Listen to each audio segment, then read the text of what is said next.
Dr. Waqas Gondal. I invite him to the stage. He is, mashallah, assistant professor at Sir Gangaram Hospital. He's heading the unit and, mashallah, making waves. Dr. Waqas Gondal, the stage is to you. अस्सलाम वालेकुम जी। मेरे ख्याल है सारे जो है अभी सोए नहीं होंगे, तो it's my turn. There is good news and bad news. Good news है कि लंच मेरा ख्याल लेट है। Bad news is you have to bear me for next 15 minutes. I would try to make it very brief, and I would try to make it as productive as possible for all of you.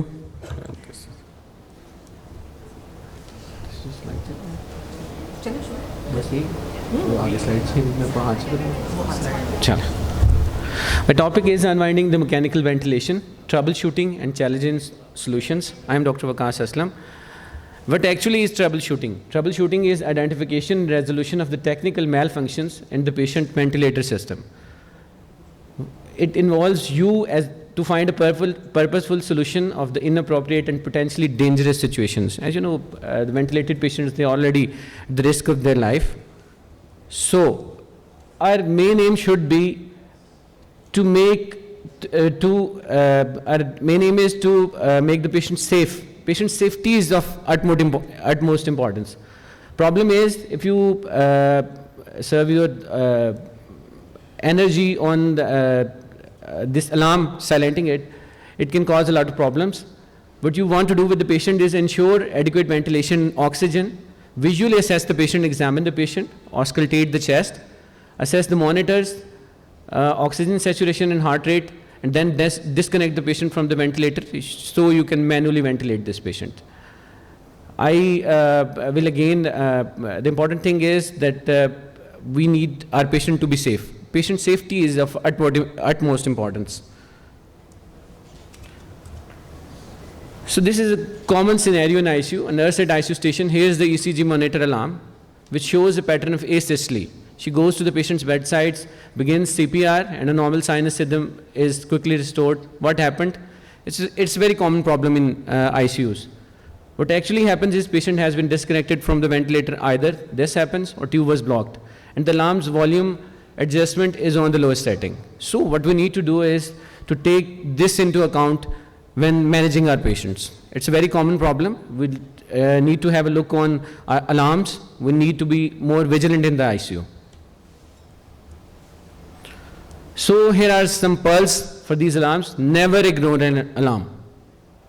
Never mute the alarm on a regular basis. You need to sort out the cause for this alarm and then try to solve it. Find out for yourself what alarm is on. For example, if this is an apnea alarm or low minute ventilation alarm, I won't be as comfortable just silencing it. Check the patient and then silence the alarm. So the patient safety is very important. There are 3 levels of alarms. Some are immediately life-threatening. These include electrical power failure, no gas delivery to the patient, exhalation valve failure, and the device failure. These are immediately life-threatening. Followed by potentially life-threatening, which includes circuit leak.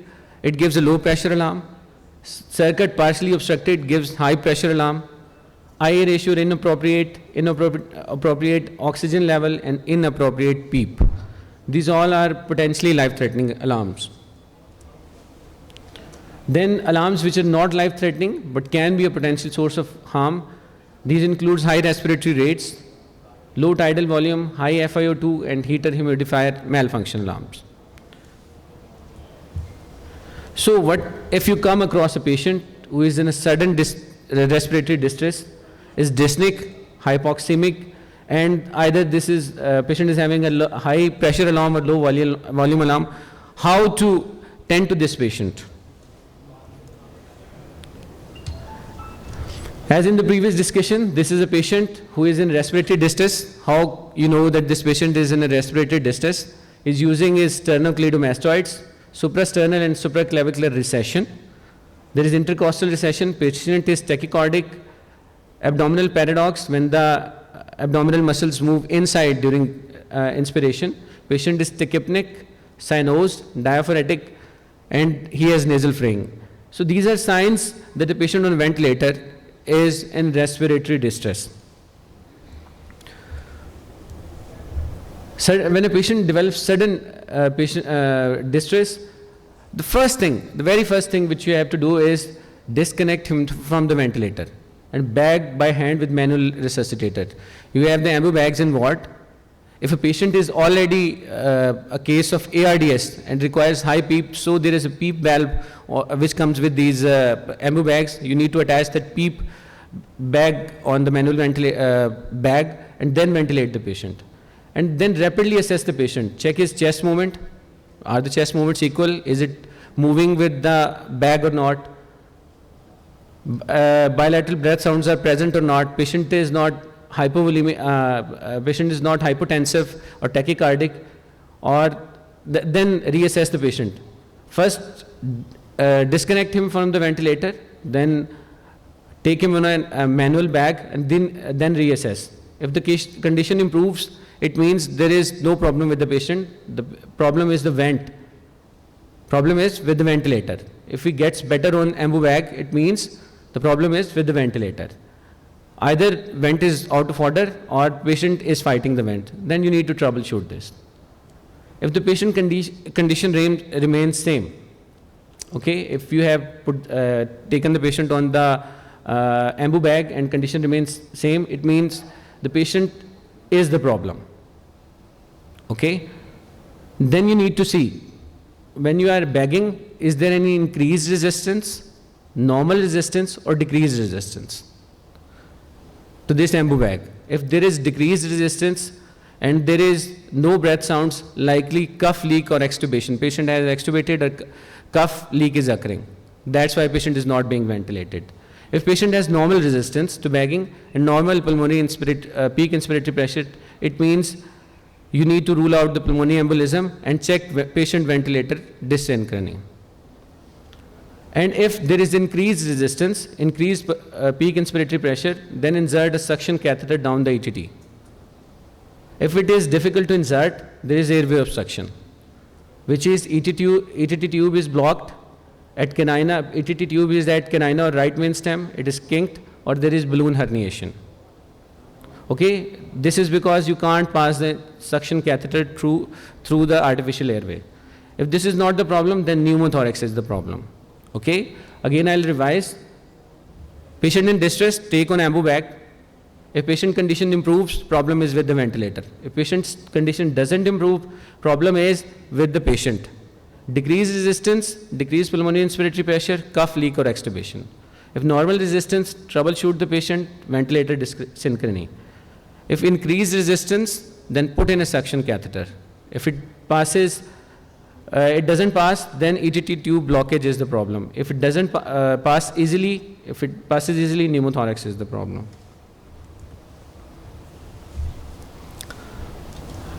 The first important alarm in the ICU is high pressure alarm. It can be due to conditions in the airways like coughing, secretions of mucus in the airway, patient biting an ETT, kinking of the ETT, impingement of the ETT, changes in position of the ETT, or it is in the lungs, airway resistance, compliance, and patient ventilator dysynchrony.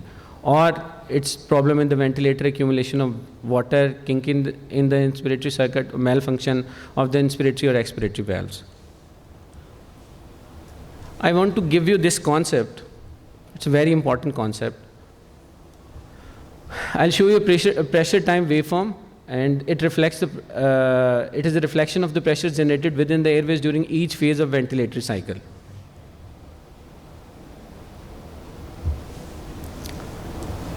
When an inspiratory cycle begins, the ventilator has to generate enough pressure to overcome the lung resistance and elastance. Resistance is in the artificial airway as well as in the patient airways.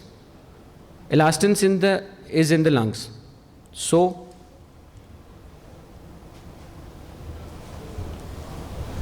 important thing is that जो ventilator है वो जब हवा देता है, दो चीज़ें हैं. एक ये रेजिस्टेंस इसने ओवरकम करनी है, दूसरी कंप्लायंस जो है, इलास्टेंस जो है लंग की ओवरकम करनी है. तो दो तरह के प्रेशर्स बनते हैं, एक पीक प्रेशर होता है और एक प्लेटो प्रेशर होता है, और इनके दरमियान जो डिफरेंस होता है that is resistance. Airway pressure is primarily dependent upon two variables of the lung and chest wall. One is peak airway pressure, which depicts both sum of airway resistance and compliance. So, whenever there is a change in airway resistance or the lung compliance, peak airway pressure will rise. But when there is change in compliance, only then is plateau pressure raised. अगर airway resistance जो है वो सिर्फ बढ़ रही है, compliance नहीं बढ़ रही, तो सिर्फ पीक प्रेशर बढ़ेगा, क्योंकि पीक प्रेशर सम है एयरवे रेजिस्टेंस का और कंप्लायंस का. अगर सिर्फ जो है कंप्लायंस बढ़ेगी तो फिर जो है वो प्लेटो प्रेशर बढ़ेगा. ये कैसे इसको हम कर सकते हैं? प्लेटो प्रेशर जो है it is measured at the end of inspiration on hold manoeuvre during mechanical ventilation. Inspiratory hold से इसको मेजर करते हैं पी प्लेटो को. तो जब अगर एक पेशेंट का जो है पीक एयरवे प्रेशर बढ़ा हुआ है, it can be either resistance or reduce compliance, because it is a sum of both. Elevated resistance, high PIP but unchanged or only mildly raised P plat produce करता है. उसकी वजह क्या होती है? Mucus plugging, ETT obstruction and bronchoconstriction. This is a very important concept that when we have high peak inspiratory pressure but normal or slightly raised P plat, the problem is in the airways, mucus plugging, ETT obstruction or bronchoconstriction. When there is reduced compliance, because peak inspiratory pressure is sum of plateau pressure plus P resistance, then peak inspiratory pressure will also rise and P plateau will also rise. It is a common finding in tension pneumothorax, pulmonary edema, pneumonia, ARDS and pulmonary hemorrhage, which plays with the pulmonary compliance. So if a patient you find is in distress with high pressure alarm, you need to check whether he is acutely unstable or not. If he is acutely unstable, remove the ventilator from the ventilator manually back with 100% oxygen and confirm ETT placement. There are only two life-threatening things which occur. One is intrinsic PEEP, another is tension pneumothorax. So what happens is when you remove the ventilator and take the patient on the bag, the intrinsic PEEP or the auto PEEP which has already developed, the air comes out and patient is stable in a matter of seconds or minutes. If it doesn't improve, then the problem is pneumothorax. क्या है इसको simple कर लेते हैं. What happens is कि अगर एक patient आपका पीक प्रेशर अलार्म जो है वो बज रहा है, आप गए हैं और वो पीक प्रेशर है 60 पे है, पहला स्टेप जो आपने लेना है वो ये देखना है कि पेशेंट स्टेबल है कि नहीं. अगर पेशेंट स्टेबल नहीं है तो वेंटिलेटर से पेशेंट को उतार दें. वेंटिलेटर से जैसे ही उतारेंगे, हवा का एक झोंका से अगर बाहर निकलता है, जो अंदर एयर है जो जमा हो रही है वो अगर अचानक से बाहर निकलती है और पेशेंट स्टेबल हो जाता है तो प्रॉब्लम होती है इंट्रिंसिक पीप. अगर पेशेंट बैग आप दोबारा अटैच करते हैं, इससे स्टेबल नहीं होता, तो प्रॉब्लम होती है टेंशन न्यूमोथोरैक्स. तो आपके पास एक्सरे तो आएगा आधे घंटे तक, 45 मिनट तक. What you need to do is needle decompress कर दें पेशेंट को. आप क्लिनिकली एग्जामिन करें, अगर पेशेंट की किसी साइड पे एयर एंट्री कम है तो नीडल डिकम्प्रेस कर दें. अगर नीडल डिकम्प्रेशन से भी पेशेंट ठीक नहीं होता, then likely cause is pulmonary embolism.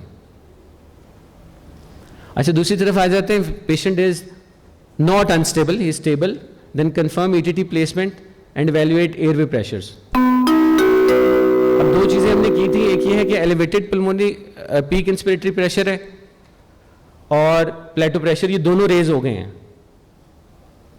तो इसका मतलब है कि compliance में प्रॉब्लम है. plateau भी बढ़ गया है और peak भी बढ़ गया है.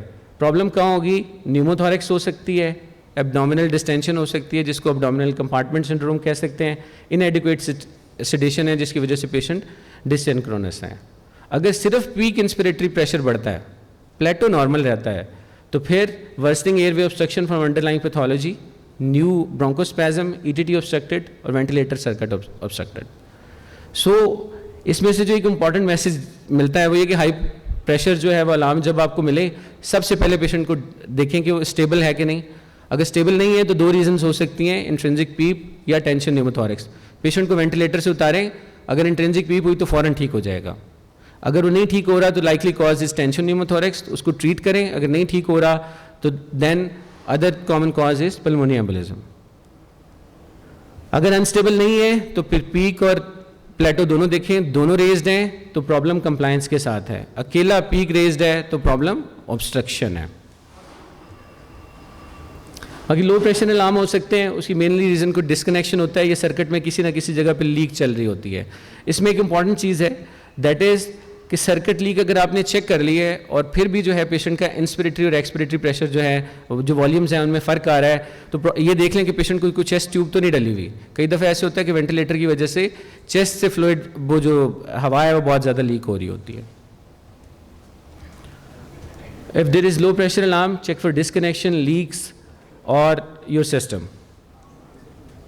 I'll make it check. I'll discuss with you a few scenarios. The first scenario is a 65-year-old male known case of COPD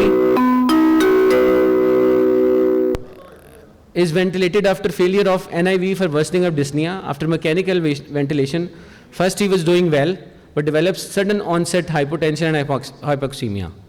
This is a patient of COPD who was ventilated and developed sudden onset hypotension and hypoxemia. Patient is adequately hydrated. It means hypovolemia is not a cause in this patient. RT captures graphics and shows it to you. This is pressure curve, flow and volume. As you can see, this volume curve doesn't come to zero. And in the next breath it adds up. Flow भी क्या है, flow जब expiration पे है ये zero पे नहीं आ रहा, इंस्पिरेशन जो है वो जीरो से पहले शुरू हो रही है। इसका मतलब है कि उसकी एक्सपिरेटरी फेज अभी एंड नहीं हुई और इंस्पिरेटरी फेज उसकी शुरू हो गई है और ये प्रोग्रेसिवली बढ़ता जाएगा, जिसकी वजह से प्रेशर्स बढ़ते जाएंगे। This is called intrinsic PEEP. What is intrinsic PEEP? It is incomplete expiration prior to initiation of the next breath. यानी आपका पहला ब्रेथ खत्म ही नहीं हुआ और अगला ब्रेथ जो है वो शुरू हो गया है, तो जो हवा एक्सपायर होनी थी वो अंदर ही रुक गई है। ये over a time of minutes जो है जब इकट्ठी होगी तो क्या होगा? It causes progressive air trapping. The accumulation of air increases alveolar pressure at the end of expiration, which is referred to as intrinsic PEEP, gas trapping or dynamic hyperinflation. वजह इसकी होती है high minute ventilation. Minute ventilation किससे बनता है? Respiratory rate से और tidal volume से। आपने रेस्पिरेटरी रेट बहुत ज़्यादा दे दिया है, ये टाइडल वॉल्यूम बहुत ज़्यादा दे दिया है। एक्सपिरेटरी फ्लो लिमिटेशन, या एयरवेज के अंदर कोई ऑब्स्ट्रक्शन है, या वो किंक हो गई है एटीटी, या उसके अंदर कुछ सिक्रीशंस हैं, या वो ब्लॉक हो गया है। एक्सपिरेटरी रेजिस्टेंस का मतलब ये है कि एक्सपिरेटरी फ्लो लिमिटेशन का मतलब ये है कि पेशेंट के एयरवे में कोई प्रॉब्लम है। एक्सपिरेटरी रेजिस्टेंस का मतलब है कि उसका ईटीटी या आर्टिफिशियल एयरवे ब्लॉक हो गया। 2 मिनट दे दें सर। अच्छा, जो पोटेंशियल सीक्वल क्या होंगे? वो प्रेशर अंदर बिल्ड करेगा, इंट्राथोरेसिक प्रेशर जो है वो बिल्ड हो जाएगा। इंट्राथोरेसिक प्रेशर जब बिल्ड होगा तो वीनस रिटर्न कम हो जाएगी। वीनस रिटर्न कम होगी तो कार्डिक आउटपुट कम हो जाएगी। कार्डिक आउटपुट कम होगी तो पोटेंशियल हाइपोटेंशन होगी। और जैसे मैंने आपको बताया कि auto PEEP is an emergency in this cases. उसकी वजह से क्या होगा? Increase risk of pulmonary barotrauma and ventilator induced lung injury, and patient requires increased work of required to trigger a ventilator breath. ये आपको मैं ऐसे बताता हूँ कि देखिए फॉर एग्जांपल पहले पेशेंट ने यहाँ पे थोड़ा सा ट्रिगर करना था, यहाँ पे प्रेशर होता है जी, यहाँ पे थोड़ा सा ट्रिगर करना था। अब उसको यहाँ से पहले इतना नेगेटिव करना पड़ेगा, पहले उसे इतना नेगेटिव करना पड़ा थोड़ा सा। अब चूंकि ये प्रेशर बिल्ड हो गया, ऑटो पीप डेवलप होगी, तो उसको और नेगेटिव करना पड़ेगा, और नेगेटिव करना पड़ेगा, तो लाइकली पेशेंट जो है वो डिफिकल्ट, उसको ब्रेथ इनिशिएशन होगी उसकी। ट्रीटमेंट क्या है? Determine and treat underlying cause. High minute ventilation है तो टाइडल वॉल्यूम या रेस्पिरेटरी रेट लो कर दें। एक्सपिरेटरी फ्लो लिमिटेशन जो है वो आप कर दें। कैसे? इंस्पिरेटरी फ्लो को बढ़ा दें, एक्सपिरेटरी टाइम को बढ़ा दें, टाइडल वॉल्यूम का रेस्पिरेटरी रेट को बढ़ा दें। और अंडरलाइंग कॉज को COPD है तो ब्रोंकोडाइलेट कर दें, स्टीरॉइड्स और एंटीबायोटिक्स दें पेशेंट को। या इंक्रीज एक्सपिरेटरी रेजिस्टेंस है तो जिस जगह पे ऑब्स्ट्रक्शन है उसको रिलीव कर दें। अच्छा, प्रॉब्लम ये पीप पहले से डेवलप हुई है तो we can treat it with applied PEEP. जो नई रिकमेंडेशंस हैं बियॉन्ड बेसिक कोर्स हमने किया था वेंटिलेशन का, दे रिकमेंड कि जो ऑब्स्ट्रक्टिव एयरवे डिजीज़ है उसमें जब आप वेंटिलेट कर रहे होते हैं तो you start on 0 PEEP in patients with asthma and COPD, you start ventilation with 0 PEEP rather than 2, 3, 4, 5, क्योंकि उनके ख्याल में ऑलरेडी पेशेंट के अंदर कुछ ना कुछ पीप बनी होती है, इंट्रिंसिक पीप होती है इन पेशेंट्स के अंदर की एयर फ्लो लिमिटेशन की वजह से। लेकिन अगर आपने पीप अप्लाई करनी है, that should be after all of these manoeuvres. If you can't identify the source and can't correct, then it should be less than 50% of measured auto PEEP. And how do you measure this? You make an expiratory breath hold. Expiratory breath hold पे आपको ये एक जो है graph मिल जाएगा, इतनी आपने machine की पीप दी होगी और जो टोटल पीप होगी उसमें से आप मशीन की पीप माइनस करेंगे तो जो बाकी पीप रह जाएगी दैट इज इंट्रिंसिक पीप. जल्दी में बस ये 2-3 सिनेरियो आपके साथ कर लेते हैं. अच्छा जी, a patient ventilated with COPD becomes suddenly hypotensive and hypoxic. You are called to assess the patient after confirming the ventilator is functioning properly and suction catheter can easily be passed. You observe that breath sounds on the left side are absent with high plateau and high peak pressures. What is your diagnosis? कैसे पता चला आपको? एक तो breath sounds absent हैं और दूसरा high plateau, high peak pressures है. Then there is a COPD patient who is ventilated for worsening dyspnea. Later he becomes hypoxemic on ventilation. His high pressure alarm is sounding. He has absent decreased breath sounds in both sides with decreased peak inspiratory pressure. What's the reason? Peak inspiratory pressure नहीं बढ़ा ना, तो अब क्या होगा? या तो कफ leak हो रही है पेशेंट की या उसकी ETT बाहर निकल गई है. So you need to keep this in mind कि peak inspiratory pressure को क्या हो रहा है. अगर ये कम हो गया, ये नहीं हो रहा, तो इसका मतलब है कि ETT तो उस जगह पे है ही नहीं, मौजूद ही नहीं है. Let's just a minute बस. 2 सिनेरियो आपसे करके फिर लंच की तरफ चलते हैं. I have this liberty, right? ठीक. अच्छा मैडम छोटे से हैं बस. अच्छा, while performing a vent check, the RT notes that the patient suddenly develops signs of severe distress. The low oxygen saturation on the pulse oximeter activates. Breath sounds are equal bilaterally with no change from previous findings. The RT disconnects the patient and performs manual ventilation using 100% oxygen. A suction catheter passes without difficulty. इसका मतलब ये है कि जब उसने disconnect किया और patient ठीक नहीं हुआ तो ऑटो पीप रूल आउट हो गई, निमोथोरैक्स रूल आउट हो गई, suction catheter can easily be passed, ETT blockage rule out हो गई. The patients distress continues however and oxygen saturation remains low. The RT notes that capnographic reading and tidal carbon dioxide has changed from its previous value of 35 to 27. And tidal carbon dioxide कम हो गई है बजाय बढ़ने के. And ABGs show no change in PCO2, but the PO2 is down 20 millimeter Hg. And what is the problem? अब problem ये है कि पेशेंट हाइपोक्सिक है, एयरवे में कोई प्रॉब्लम नहीं है, ऑटो पीप नहीं है, लेकिन डेड स्पेस वेंटिलेशन हो रही है. तो क्या रीजन हो सकती है?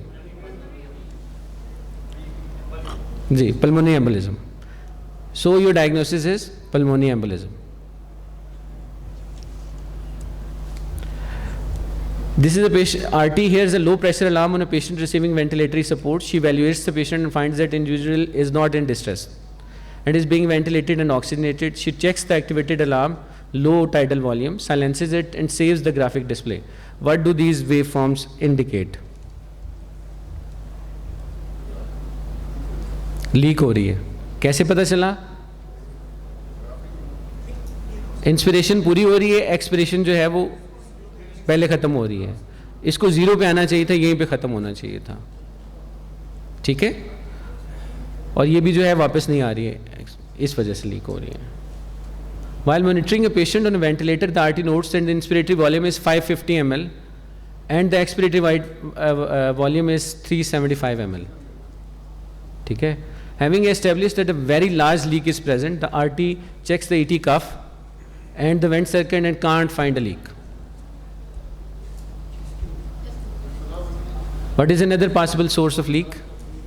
ये देखें, यहाँ भी फ्लो जो है वॉल्यूम वापस 0 पे नहीं आया और यहाँ पे ये वापस 0 पे नहीं आया.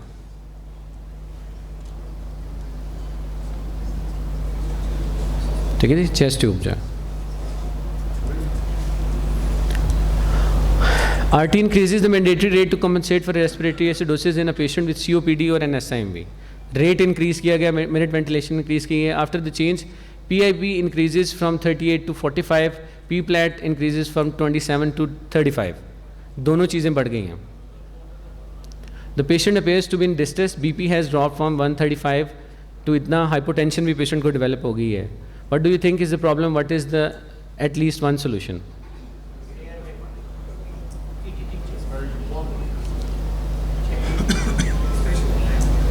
जी